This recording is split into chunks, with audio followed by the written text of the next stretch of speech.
एक बार देशनोक गांव में एक वृद्ध दादी सा रहते हैं। वृद्ध दादी सा बहुत समय पहले पति की मृत्यु हो गई, पुत्र की भी मृत्यु हो गई। घर में बस दादी सा है, उनकी बहू है और एक छोटा पोता है। छोटे पोते का नाम है चौथू।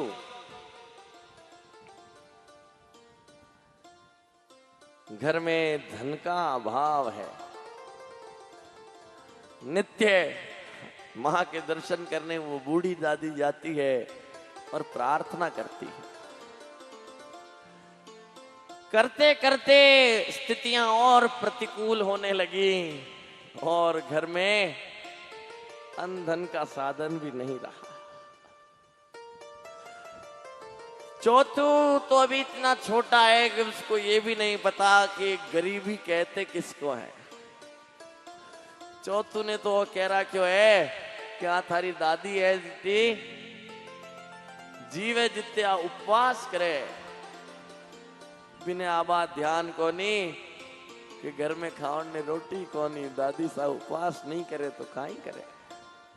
उसको तो यही कह रखा है कि तेरी दादी उपवास कर रही है बेटा, ये इसलिए भोजन नहीं करती। एक दिन मां करनी के दरबार में दादी सा आई है।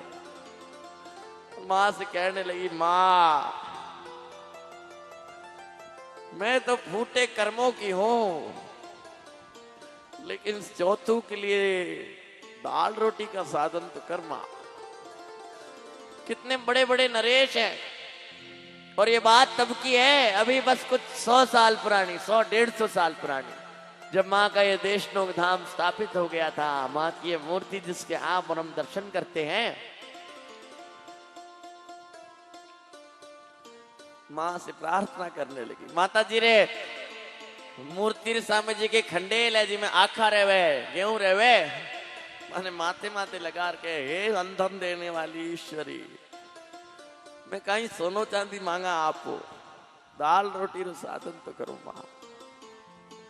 इतना कहकर भोग की आरती कर जा रही थी, इतने दादी सा के पीहर का एक राय का ऊंट लेकर जा रहा था। अचानक दादी सा को देखा, अपने गांव की माता को पहचान गया, कहा भाई जी जय माता जी री।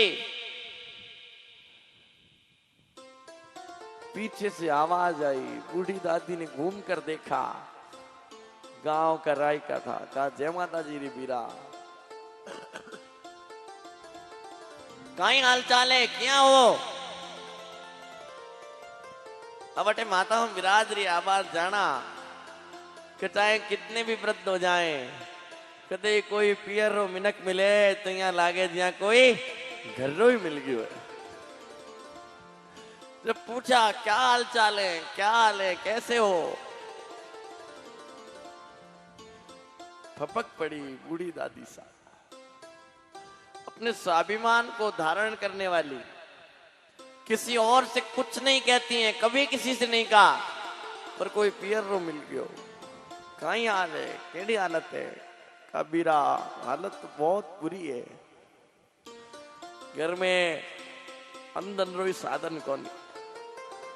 वो चौथू है, वो घणो छोटो है, वो भी माँ का भक्त था। कहा माँ आप तुम्हारे माता रे समान हो, आप एक काम करो, वो मारो ऊंट है, ऊंट ने ले लो। और चौथू ने कहो कि कतार बांधे है जिका, जो लोग ऊंटों की कतार बांधकर सामान को, माल को इंपोर्ट एक्सपोर्ट करते हैं, इस कार्य में लग जाए। अभी चौथू छोटा है, लेकिन अबार हुई जाई तो सिगड़ो काम सीख जाए। और उस समय रेगिस्तान में, क्योंकि बियाबान सोने धोरे होते थे, लुटेरे लूट लिया करते थे, इसलिए ऊंट हमेशा लंबी कतारों में 10-10, 20-20, 50-50 लोग साथ चला करते थे। दादी सा ने बहुत मना किया कि नहीं नहीं नहीं, मैं क्या आप रो ऊंट ले सका। कहा आप तुम्हारा मायत्र समान हो, आज आप ये कठिन परिस्थिति में यदि मैं सहायता नहीं करूं तो कौन करी। आपसे मैं हाथ जोड़ के प्रार्थना करता, वो ऊंट ले लो। दादी सा ने सोचा कि आज ही तो इस डोकरी को ओढ़मा देख के आई थी के डोकरी कहीं सुने कौन ही तू, सही में बूढ़ी डोकरी होगी तू। कहीं मैं तो कोई हीरा मोती सोना चांदी मांगा, कहीं कोई राजपाट मांगा, दाल रोटी रो साधन तो क्या मांगा। और आज ही जगदम्बा ने ऐसी कुछ लीला करी है। माँ की प्रार्थना कर, माँ के आदेश को मान कर वो घर ले आए।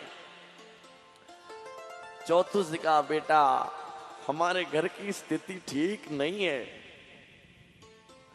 हम बहुत गरीब हैं, हमारे पास आमदन का साधन नहीं है, और अब बेटा तुझे इस ऊंट को लेकर जाना होगा, कतारों के साथ सामान लेकर आना होगा, तो हमारी दाल रोटी का साधन चलेगा। छोटा सा अबोध है तो 12, 13, 14 वर्ष का। दादी सा ने जब बात बताई, कहते हैं ना साहब गरीबी मजबूरी आयु से पहले बड़ा कर देते हैं। तैयार हो गया, कहा दादी सा थे क्या हो जी की। और ऐसे में ऊंटों की विशाल कतार के साथ निकल गया। दादी सा ने कहा कि बेटा माताजी महाराज ने ये ऊंट हमें दिया है, हमारे कठिन समय में ये ऊंट हमारी सहायता, हमारे जीविका उपार्जन के लिए हमारी सहायता कर रहा है। ये ऊंट माताजी का दिया हुआ है, ये ऊंट माँ का ऊंट है। मुश्किल की घड़ी में आज ये हमारा साथ दे रहा है, हमें भी सदैव इसका ध्यान रखना है। अब चौथू तो टाबर है, 12, 13 वर्ष रो, फिर चौको सो तो नाम रख दियो। और चौथू रे भी कोई दूजो भाईलो कौन नहीं, वो ऊंट ही भाईलो, सदैव साथ रहता। और एक दिन कतारों में गए, प्रारब्ध की ऐसी गति हुई कि बीच रास्ते में चौथू के ऊंट का पैर टूट गया। घनघोर रात, सभी ने समझाया कि ऊंट पे लदा सामान हमारे ऊंटों पर, हमारे गाड़ों पर रख दो और हमारे साथ बैठकर चलो। देर रात हो गई, यदि लुटेरे आ गए तो क्या होगा। चौथू ने कहा कि ओ ऊंट ने तो लेर चाला। सबने कहा कहीं गैली बात करे, ऊंट ने क्या लेर चाला, और तो पग खोड़ो हो गयो, आपा तो आपा ही जान बचावा, सामान मार ले ऊंट पे लादो और चालो। चौथू ने कहा मेरी दादी सा ने कहा है कि हमारी कठिन परिस्थिति में इस ऊंट ने हमारे परिवार का साथ दिया है, अब इसकी कठिन परिस्थिति में मैं इसका साथ छोड़कर कदापि नहीं जाऊंगा। बहुत समझाया, नहीं माने तो सारे ऊंटों को चलाने वाले अपने ऊंटों को लेकर चले गए। अकेला पड़ गया चौथू। सूने धोरे लुटेरों का डर, घनघोर अंधेरी रात। ऊंटों को गए हुए 5-10 मिनट ही हुए थे कि वो 12, 13, 14 वर्ष का बालक भयभीत होने लगा। अभी तो सोच रहा था कि अपने ऊंट को छोड़कर कहीं नहीं जाऊंगा, लेकिन अब खुद भी चिंता मग्न, चिंता आतुर होने लगा है। और उसकी दादी सा ने बताया था कि कभी भी तेरा जीव डरे, कभी भी संकट आकर घेर ले तो मां करणी को पुकारना। लेकिन मां करणी 12 साल का छोटा बच्चा, क्या बात उसे याद रहे, वो तो बस अपनी दादी को पुकारने लगा। छोटो बच्चों का ही मैं डरता ही बिन भगवान थोड़ी याद आवे, पहले बिन मां याद आवे। ठीक वैसे ही दादी, बूढ़ी दादी, तू कटेगी दादी,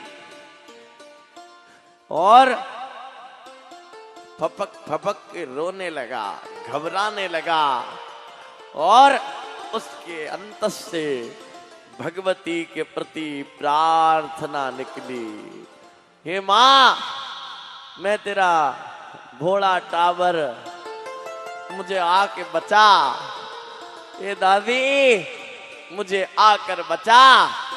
और चौथो ऐसी स्तुति गाने लगा। बस इस महामाया को पुकारने की आवश्यकता है। चौथू रो रो कर थक गया था। चौथू से कहा, तू थोड़ी देर सो जा, इतने ऊंट मैं चरा लूं। ऊंट को चलाती चलाती दादी तो कुछ ही समय में देश नो गांव आ गई। चौथू की नींद खुली तो दादी ने कहा, मंगला आरती टाइम हो गयो, बेटा तू ऊंट ने लेर घर चाल, मैं माता जी महाराज का दर्शन करना हूं। नींद से उठा, घबराया चौथू अब शांत हो चुका है, फिर से घर के नजदीक आ गया है। जैसे ही घर की ओर गया तो देखा उसकी बूढ़ी दादी तो घर का द्वार अंदर से खोल रही है। और अचानक पूछा, चौथू इतनी रात तू उठे? चौथू ने कहा, दादी कहीं गेली बात करे, अब आर तो मैंने कह गई कि मैं आरती रा दर्शन कर रहा हूं। मैं कहन की दादी अभी मेरा ऊंट खोड़ा हुआ, तब तू ही तो मुझे बचाने आई, तूने ही तो ये इतना भारी सामान ऊंट पर लादा, तूने ही तो मुझे कहा तू थोड़ी देर सो जा, मैं ऊंट चलाती हूँ। और अभी गांव में बढ़ते ही कहा मैं मंगला के दर्शन करके आती हूँ। बूढ़ी दादी जान गई कि जगत की जननी मां करणी ने आकर चौथू को बचाया है। हृदय से लगा लिया, कहा ये जगत की जननी, सचमुच भक्तों के पुकारने पर, श्रद्धा और भक्ति से माँ को याद करने पर माँ तुम हाजिर रहती हो।